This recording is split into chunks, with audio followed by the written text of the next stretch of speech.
You're listening to Moon Monkey. On this episode, we're going to be talking about Baby Driver, the new movie from Edgar Wright. So, Baby Driver is essentially a heist movie about the main character, Baby, played by Ansel Elgort, who's a young man, incredibly good at driving, and he's been co-opted into sort of these crime missions by Doc, played by Kevin Spacey. And we find out early on in the movie that the reason he's essentially a good guy, but he's having to do these jobs for people as the driver, the kind of getaway driver, because he's paying off a debt to Doc for something that happened earlier on. He has a debt to pay off. Yeah. He actually pays the debt off early on in the movie. That's done within the first 10 minutes, so it's not a big spoiler there. He kind of pays the debt off early on, but then he's brought back. It's one of those, like, you have to come back to do one last job for us, and then you're kind of done. Great cast. Ansel Elgort as Baby was really good, like really charismatic, I felt, and you really were rooting for him most of the way through. Yeah. One of the things that I liked about his performance was the fact that when he wasn't driving, he was kind of clumsy or a little goofy. Like, you see him go to get coffee, and he's kind of bumping into people or not watching where he's going. But, like, when he's in a car, he's completely different. So It seemed like when he was in the car, he's in, like, his natural element and, like, one of the best drivers I've ever seen. Yeah. But then when he's, like, not driving, he's kind of just a regular guy. Yeah, you wouldn't look at him and think, oh, he's clearly making loads of money, robbing banks. He does kind of have that, like, effortless cool of kind of an old-fashioned movie star. Yeah, but still with the kind of enough charm that you're like, oh, I kind of root for that guy. Yeah. You know, he's not, like... You can't relate to him. Yeah. You still feel bad. And the main thrust of the film as well is his relationship with Lily James' character, Deborah, who works as a waitress.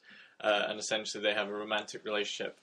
And he changes from doing crimes for Doc to essentially doing it for her, so they can kind of escape and get out of their lives. That's the kind of thing. Well, it ends up like they're trying to escape from the crime world, or he's trying to escape from the crime world. She's just trying to escape from waitressing. Yeah, she just doesn't want to be a waitress anymore.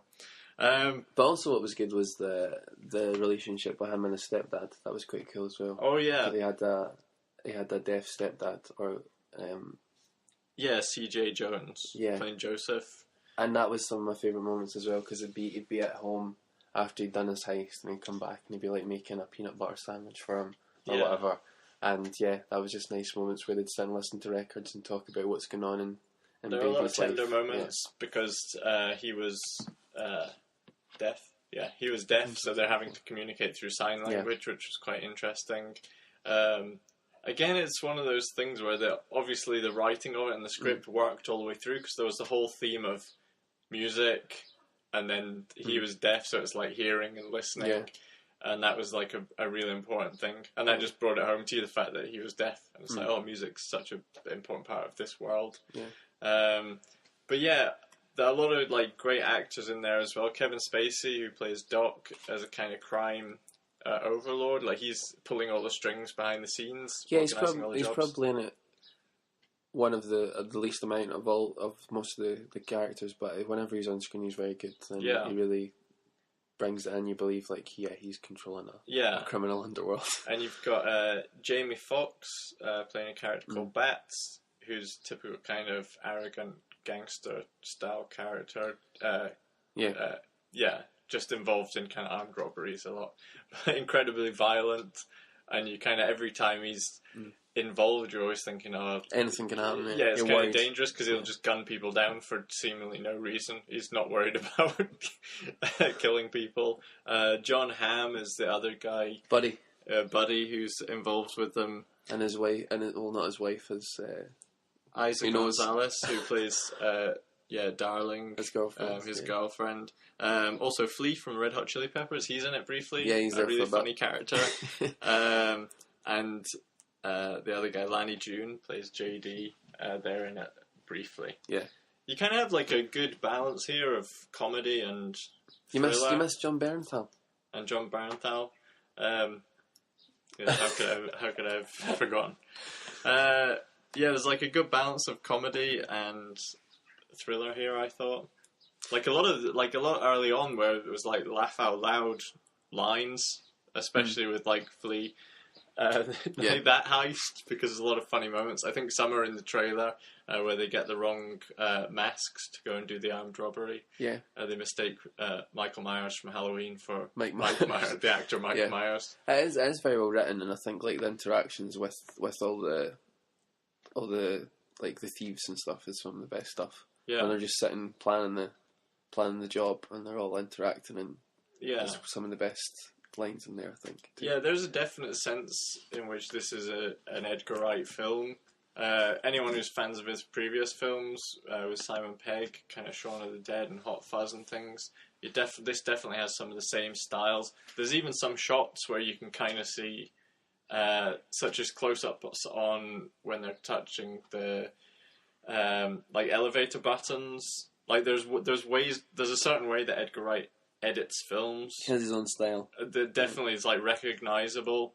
One of the things that I really liked that you notice early on in the film, there's a scene when he goes to get coffee and he's sort of like half walking, half dancing down the street, and it's like synchronized so well, and it's almost like a one take. Yeah. But like the song's playing and he just seems to hit his mark like a ton of times. And it's like by the time he gets into the coffee shop, you're thinking, yeah, that must have taken quite a lot of preparation to do that. It's so well done and so well like put together and worked out. Like you're saying, it's all synchronized. I mean, it does feel like a musical because like literally every scene has music. It's almost like you're hearing what Baby hears. It's like it's technically brilliant, but it's not distracting. No, like you'll occasionally notice like. Wow, it syncs up perfectly, but it's not distracting. You're like in his world, and you're like, oh, he's just listening to it. That's why he's hitting the window wipers, or he's tapping the dashboard, or he's opening things, or because it's all what he's hearing, it's all what he's doing.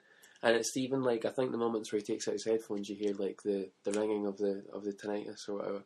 And it's like I don't know if like the whole movie you just hear what he hears. It'd be interesting to work. I don't know if that's true, but it just felt like it's like anytime he took the headphones out, there was a change in the sound. Yeah. Maybe that was just me. Yeah, the music definitely plays a big part in it. I'm just now trying to think back over the movie whether it was just everything that he's hearing. It was, it just seemed like it was such a huge part of the world, and it all synced up with his iPod. I don't know. Yeah, it always seemed to be. But just on a technical level, fantastic how they managed to synchronize everything up. Yeah, because you can kind of miss that in a way. But then when you realise the effort that must have gone in to actually making the scenes all hit those points at the certain times. The other thing, it's a great kind of throwback movie to kind of earlier Hollywood, things like Bullet. Like it's a traditional car chase. There's not over-the-top special effects or big explosions. But it's still fantastic. A little bit towards the end of the film, it gets a little crazier, but it's very much kind of down to earth and relying on real stunts, which I really liked. Again, another film that came out this year, Free Fire, there was kind of a comparison to be drawn there because they're both movies which are like gone back to trying to recreate that style of film. Like the director of that movie, Ben Wheatley, said one of the things he wanted to create was a sense of danger and having it all very like realistic, which is missing from a lot of action movies nowadays. And this was the same thing. You got the sense of thrill and danger because a stuntman's actually doing that and spinning the car around or driving up the walls and things. Also just with like the characters, like anytime like Jamie Foxx was involved in that one of the heists, you're like anything could go wrong here.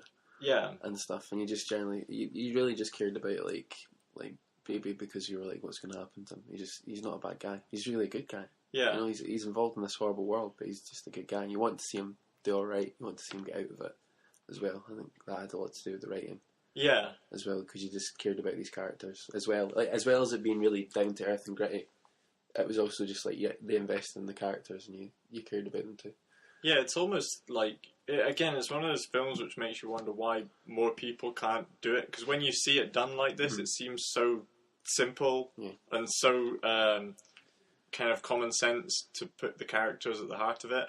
Yeah. But it's one thing that a lot of people just seem to completely miss and just have action first and then think about the characters. But this is like right from early on, you know his motivation.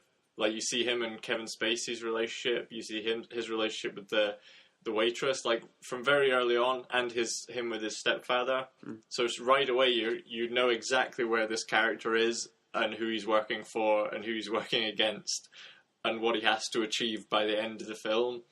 Yeah, I did really like it. Towards the end, it didn't go the where I was kind of expecting it to. The ending was a little strange for me, but it did all fit in with the. Yeah, it doesn't. It definitely doesn't. The world. It definitely doesn't go where you think it's going to go. It's a bit more. It's got a bit more twist to it, I think, as well. Yeah, definitely. Like, you're not just sitting there going, "Oh, you know what's going to happen." Like, yeah. 20 minutes to go, you're like, "Oh, I've called this." Like, it doesn't. But that was one of the things like we liked about the film coming out, that it was an original idea in a way. It's kind of references a lot of older films.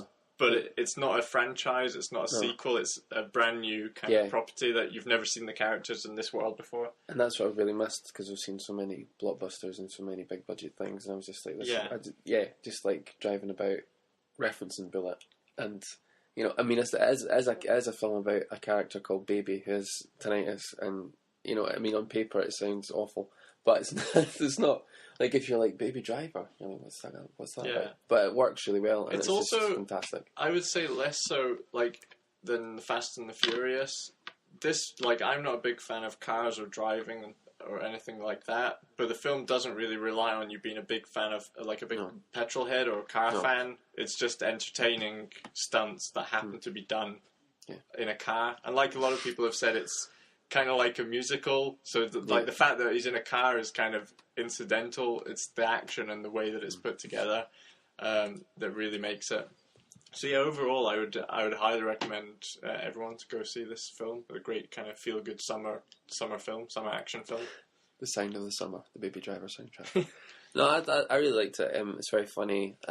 It's very fast paced, and like you're saying, it's very practical. And it's been ages since there's been something, I feel like, a car chase kind of movie that's been that big, that has the possibility to be that big. Like, I remember when I was younger watching stuff like Bullet and stuff, and you don't really see anything like that now. Yeah. It's not just ridiculous. Yeah. Like Fast and Furious, which I've not seen, so I can't really trash it too much. I don't know why they don't do more films like this, because you would think with the budget that they have for these big budget kind of, you know, the films where they do have a lot of CG, surely they would be better spending that budget on like stunts and practical effects rather than CG. But yeah, just a shame that they don't do more of this. But every so often you'll get a gem like this comes along, which is kind of a real kind of traditional cinema fans movie. So overall, we both love Baby Driver. So yeah, we highly recommend you go see this film. That was our review of Baby Driver. Thanks for listening. Make sure to like and subscribe, and we'll be back with another review very soon.